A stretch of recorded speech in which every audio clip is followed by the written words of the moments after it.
Andy, I'm going to put you on the spot here as we open up this podcast of Men of a Certain X. We've started in September. I think we started in September, right? It's been a couple months. We've had some ups and downs. We've got a loyal listener base. We hadn't cracked the code on the sound effects. Andy, are we there yet on the sound effects? Dave, I'm not sure, but let's find out. We've got our sound deck here. I think we've been working through it with our transitional sounds.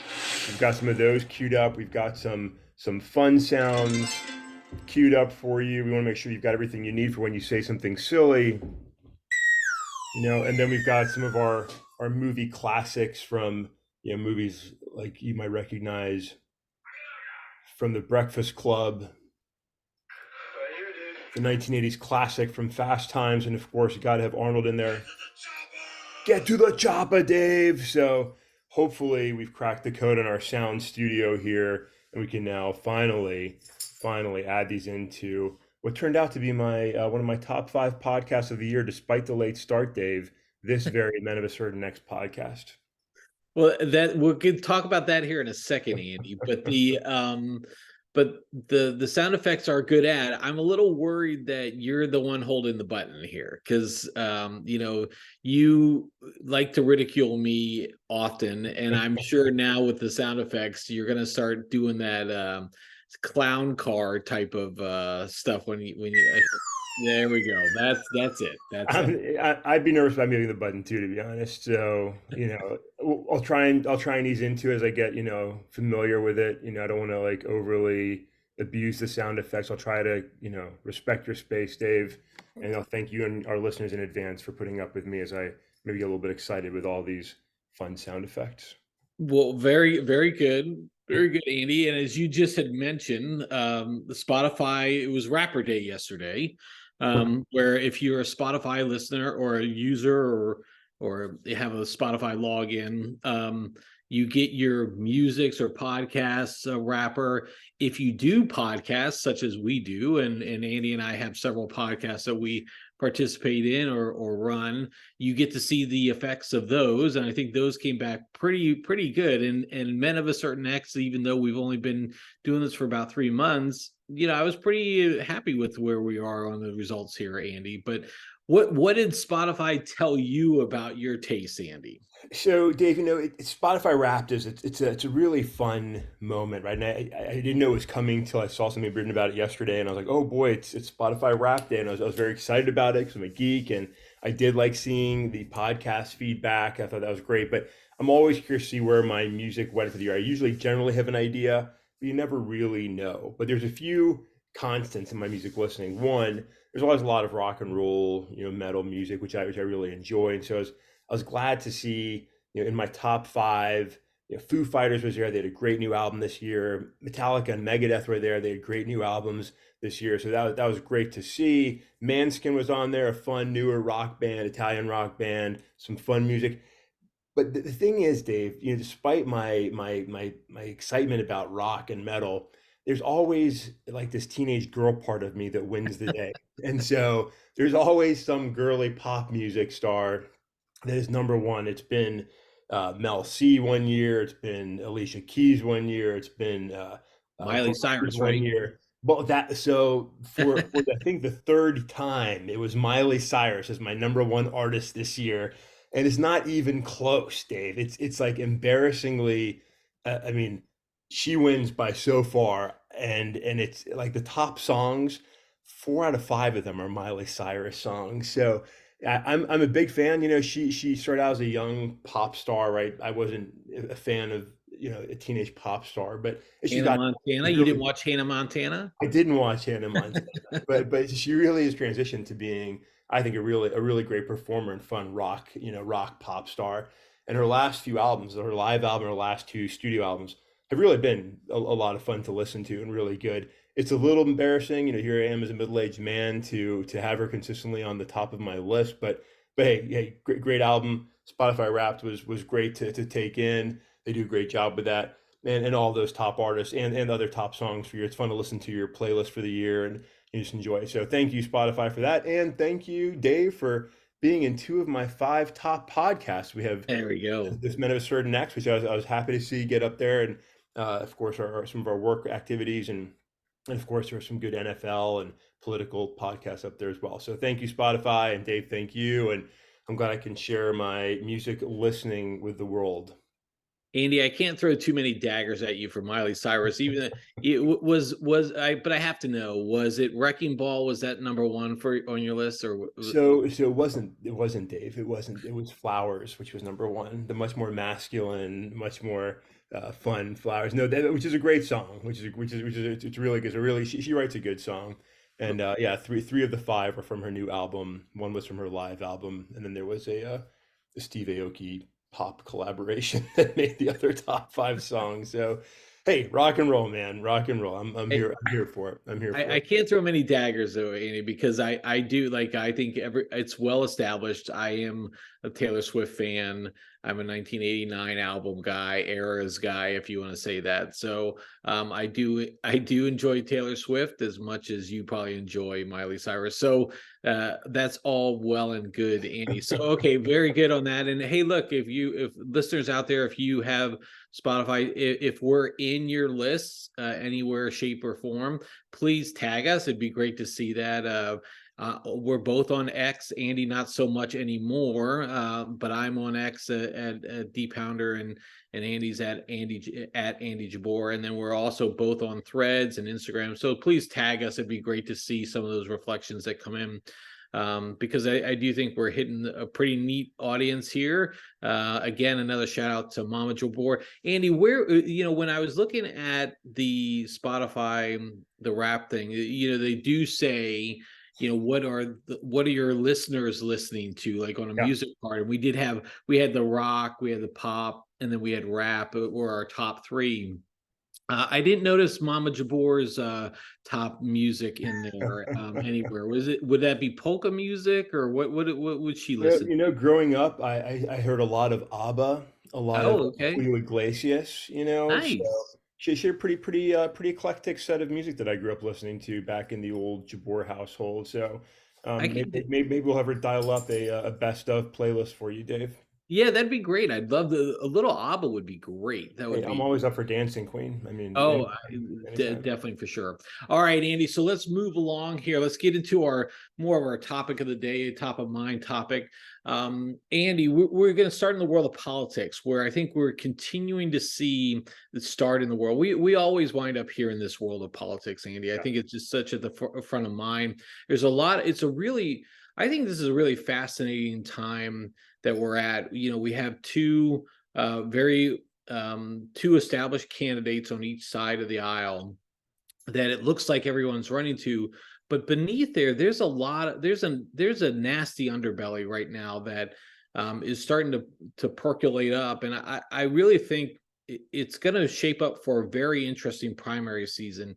I think when you look at both Biden and Trump, it's well established. If they're off script, if they're off the teleprompter, it's a really rough watch. They're making a lot of for as much as Trump wants to talk about Biden's age, over the last several weeks, he's made several, I guess, mistakes on his speaking.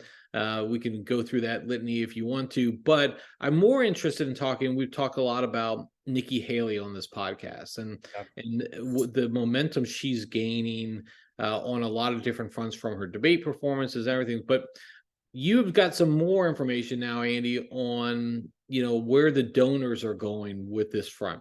You want to talk about that a little bit, Andy? Yeah, I think we can talk about it quickly, Dave. I mean, I think, it's interesting to see, right? There's, I think the Republicans sort of took the lesson in that they need to galvanize behind somebody if they want to try and challenge Trump, right? So you've got the Trump wing of the Republican Party, and you've got the other part of the Republican Party, and the other part has just been dominated by Trump. And so I think people are realizing that there has to be a credible challenger if they want somebody besides the Democrats to win. And what you're seeing is generally speaking, a libertarian leaning organization. The Koch network is often referred to, named for the brothers that founded it, Charles and David Koch, and their political community, in their PAC, the Americans for Prosperity Action, a super PAC that they fund and others fund, very well organized, very well resourced. they've come together. They set out the last two elections, and they've kind of looked around the landscape.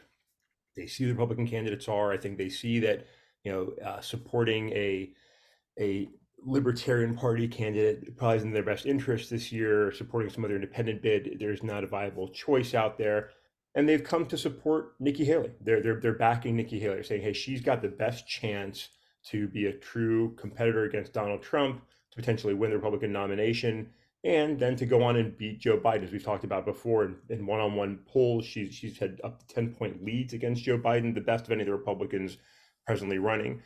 So that's a pretty big deal because she's already getting a lot of attention for her good debate performances. She's already getting a lot of attention as her political background, her experience, what she's bringing to the table.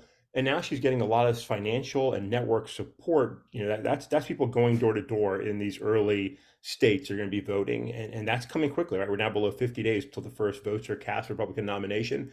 So it's a big boost for her. And for somebody to knock off Donald Trump, if that's what someone won, it's going to take a lot of support. And Nikki Haley is quickly becoming that front runner to oppose Donald Trump, potentially, take the GOP nomination. Whether you like Nikki Haley or not, it presents a clear alternative to Donald Trump. And so Republicans have a big decision to make here, right? Is it going to be Trump? Is it going to be, it could still be Ron DeSantis or Chris Christie, but support seems to really be galvanizing behind Nikki Haley. And we've talked about this a couple of times. I think that's probably the best choice Republicans have to try and win, those Americans that are simply not going to vote for Donald Trump. Dave, what are your thoughts on it? Yeah, I definitely agree. I mean, I definitely think that she's from the onset of this, and even when she left the Trump administration and went out on her own and then launched her own thing, I think she's kind of stood above all the name calling, the ruckus, and all this stuff, while at the same time delivering her share of very zingers or hard hitting points to some of the other candidates. And I think that, I think if anything, she's acted more presidential than anyone else. And that's what I've really come away and impressed with. I've also been listening, I listen to other podcasts as well. There's a really good one on from the Ringer, Somebody's Got to Win. It's a political podcast. It's from the people who do the Puck newsletter, which is a really good, I guess, current events or pop culture type of newsletter. But they bring on a lot of really good candidates, and I think time and time, or not candidates, but guests to talk about the political landscape. And somebody brought up a really good point last episode they had is the first person to move on, the first group, the party to move on from the established, or what we perceive to be the established candidates of Biden and Trump, to pick somebody else is going to win the election. So for Democrats, it's very clear. There's a lot of concern about Biden and where they're going to go with that, whether that's Kamala Harris or whether they, one of these other, side challengers in the primary. That's really not realistic. Frankly, you really need to have somebody more established. But whether they go with somebody like that against Trump, that person would win. And likewise, if the Republicans put up anybody but Trump, they would resoundingly win against Biden. So the party that first makes that step, and look, it has to be relatively soon, because you start getting into March, April, May, and now you're really losing opportunities that you can be building your presidential campaign. If you start getting too late into that process, the ship may have passed. So for these parties, the decision really is, you said, it's 50 days before votes start getting cast. They have to start making some clear decisions in those early primaries and figure out which direction they're going to go. So it's going to be interesting to bear out for sure, Andy. Yeah, I mean, it really is. And in one sense, you wonder if it was happening a little bit faster. Part of Biden's argument was that he was the guy that could beat Trump, that had to run in order to beat Trump. You kind of wonder if Trump wasn't the nominee, would that increase the chance of him maybe saying, "Hey, maybe I do need to step away," right? Because I think it's a very clear sort of picture of two very different generations. If you were to put Nikki Haley up there against Joe Biden, or you were to put up Dean Phillips or Gavin Newsom or one of these younger characters against Donald Trump, it's just a very different presence. And I think you make a really good point to that. I think America polls show it want to move on past these two guys, right? We want something different, and I think that's why you're seeing so much support for individuals like Robert F. Kennedy and just alternatives because people want something different. So I wonder, if Nikki Haley were able to come in and take that nomination, would that potentially change anything on the Democrat side? I don't think so. I think Joe Biden's running; he's going to be the Yeah. Democratic nominee. But it's interesting to think about for sure. So as you just play out, Dave, there's a lot's going to be happening as we go into the holiday season here, start the new year, and then it's really going to get aggressive and we'll see him. There's still a lot on Mr. Trump's plate as he deals with various lawsuits and everything else, but he still is the strong front runner, and Mhm. he's still got a very strong base, a very loud voice, and a lot of platforms that he can speak from. So interesting to see this all play out. We'll see what happens. God be with America, whatever this all shakes out, man. I do. We'll wrap it up on this thing here, Andy. You had mentioned about Biden felt like he was the one to save us from Trump in the last election, or he had to do it because he wanted to fight against Trump. Some people are even using that argument now for him to leave the race, is to say, Yeah. look, the best option for not having Trump is for you not to run this time. And so are you big enough to pull yourself out of that race? It'd be interesting. It is going to be interesting to see. So Andy, let's do transition though. Let's move on to a little bit lighter topic. And we talked about a little bit of nice. I like it. We Nice, did right? transition. We got the sound effect in there. That wasn't something wrong in your earpiece. That you did hear a transition by Andy Jabor. So that's so Andy, we talked about wanting to do some holiday themed kind of things. So we're going to start with a pretty straightforward one. All right. And All right. top three, just three, and then we'll go in, or we'll go three, two, one. Top three holiday watches that you like, as you go through the holidays. What are you pulling up? And where are you going to go? And then if you have anything, there's a lot of movies out there. There's a lot of great watches.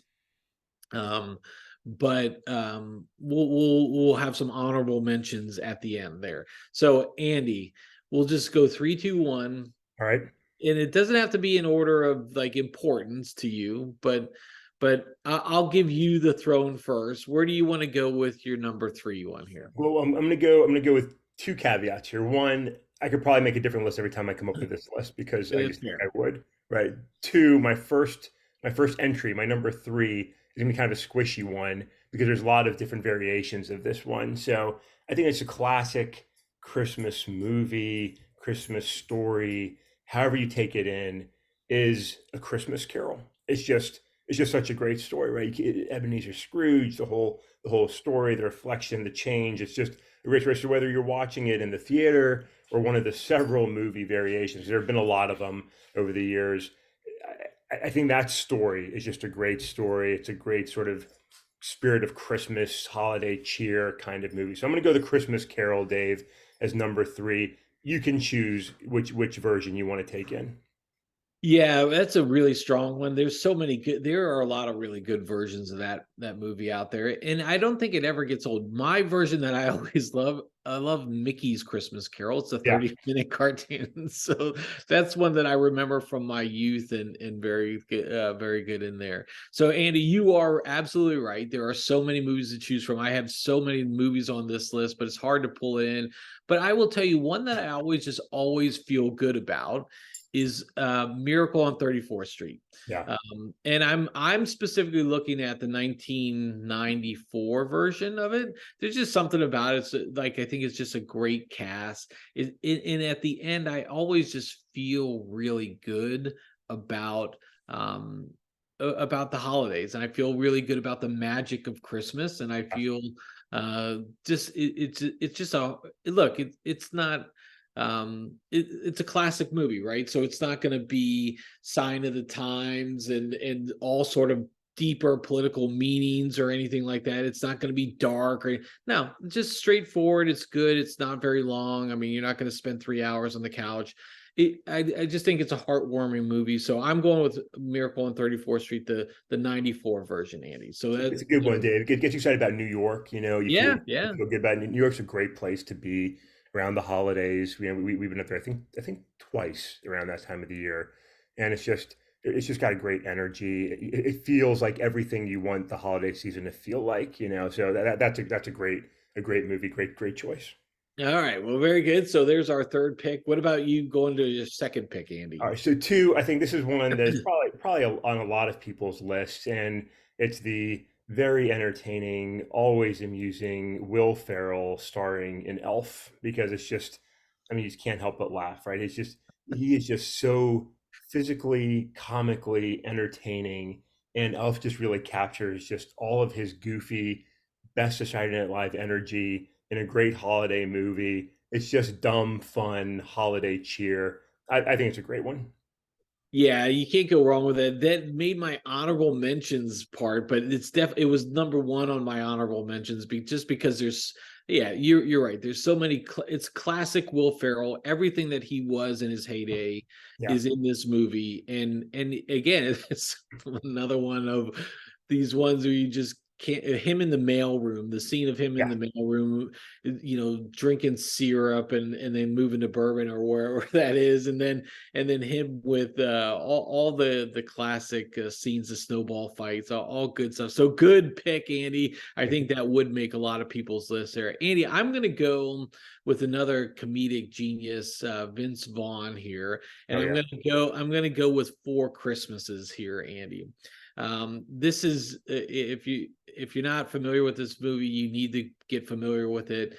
I think it's strong for three quarters of the movie, and then the last quarter is it gets a little weird. The last family visit is a little weird, but for the first three family visits are some of the greatest comedy scenes I've ever seen in my entire life. Going for Vince Vaughn going to his family, which has John Favreau, Tim McGraw, Robert Duvall. You can't get any better than that. They do some MMA wrestling in there. They're trying to set up a satellite dish.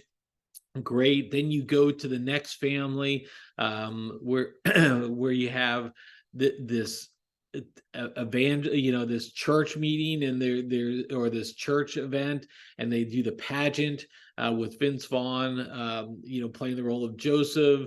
It's just great. And then you go to the third family where it's Vince Vaughn's mom's house, and it's talking about, his mom is now married to his best friend, and there's just a really awkward scene about him, talking to his best friend and saying, yeah, you were my best friend, and then you started dating my mom, and it got a little weird. So that scene, and then they play charades, or one of the games there. I can't remember what it was, but one of the greatest laugh out loud shows I've seen. So Four Christmases is my second pick there, Andy.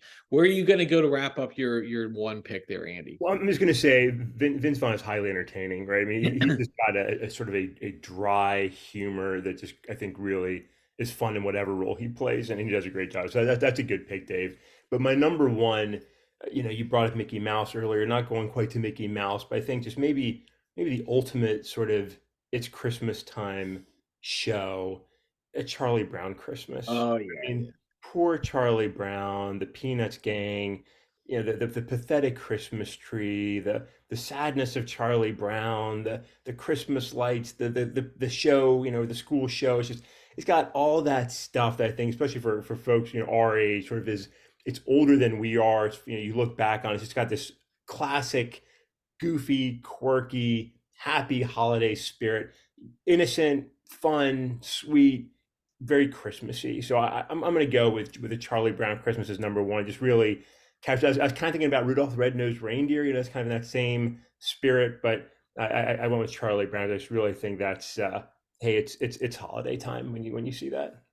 yeah, that is a great one, and it's such a good contrast, and I really just do. You hit all the right points there. I enjoy the time, I enjoy the just sweetness and innocence of so much of it. At the same time, talking about the commercialization Yeah, of yeah. Christmas and the aluminum trees and all that fun stuff. So great pick there. And Andy, I'm going to go with you on kind of the cartoon effect too. I'm going with Prep and Landing, and you can put all three of the shows. There's the two, just the Prep and Landing. Then there's the Naughty versus Nice, and then there's this Operation Santa Claus, or whatever the last one was. But all three of those, they're short. They're fun. They really speak to a lot of the humor of Christmas and the goodness of Christmas, and how all the mythologies behind and the Yeah. traditions. I just love every part of it. So that's really good. Andy, did you have any other movies that or shows that didn't make the list but you were thinking about? So man, one that I was close to was, Variations of the Grinch, right? Dr. Yeah, yeah. Seuss, love it. And there was a time when Jim Carrey was entertaining. To me, he kind of exhausts me these days. But yeah, it's another just really fun story, and I've always loved Dr. Seuss. So that was on there. I mentioned Rudolph and sort of Frosty, some of those classics. Yes. But those were, I think the three that I list are probably the ones that really jumped out at me, most prominently. And I'll be honest, I've heard you mention Prep and Landing many times over the years, and I still have never taken that in. So shame Oh on me. my I've got God. to I've got to get on that. You got to get onto it. It's great. You would love every minute of it. So definitely watch that one, Andy. But I had like Fred Claus on there. Look, the It's a Wonderful Life. I know Yeah. people poo-poo it a lot on some respects, but I just love it's everything about It's a Wonderful Life. So that was a hard one for me to leave off because I've been watching that for a very long time. Christmas Story is another classic. I know there's 24 hours of Christmas Story on Christmas Eve and Christmas Day. It gets people drained a little bit, but if you just watch it once a year, it's really still very good. You mentioned Rudolph, Frosty. I have another one that I really love. 'Twas the Night Before Christmas, which is like a cartoon show Yeah. with my with mice in it. So look, it's weird. I'm not going to say it's a guilty one for me to enjoy as well. So Andy, that was really fun. I really appreciate you doing that. Let's wrap up for this week, Andy. And again, next week we're going to go 3 days a week. So exciting time for us, Monday, Wednesday, Friday. We'll start Right. releasing the podcast a little bit earlier in the day for people to listen. So we'll definitely do that. Andy, I just want to do one quick check-in. Or how are you feeling about the Lions this week? Okay. Dave, they're going down to New Orleans to play another crappy team, and so they should win, but they've struggled against crappy teams the last 2 weeks. I will say I've only recently gotten over my long-standing grudge against the Saints for having beaten the Lions in the playoffs now probably like 12 years ago, for something along those lines. So if they win, I'm gonna have to go full on New Orleans hate again because the Lions really need this win. But I'm confident. I think the Lions are going to bounce back. I think they're going to show the type of team they can be. I think they're down there and beat a really struggling team, a struggling franchise, not a great coaching staff. And I'm feeling good about the Lions. How about you? You ready for the Cowboys to get into things on tonight? I think the Cowboys are playing the The Seahawks tonight. A tough game. Cowboys Seahawks thing. This is a tough game because it is one of those games where the Seahawks aren't playing very well right now, but that's perfect for the Cowboys because Yeah. they're all about making bad teams look pretty good. So I will reserve my right. I do think the Cowboys should win pretty easily. I think the defense is just that good, and the offense is good enough to put up some points. Enough points on a pretty good Seattle defense. So we'll see. We'll definitely check in next week as we kick off our 3-day-a-week podcast next week on that, Andy. So all good. But Andy, appreciate your time and appreciate all of you who are listening. And with that, we'll talk to you next time.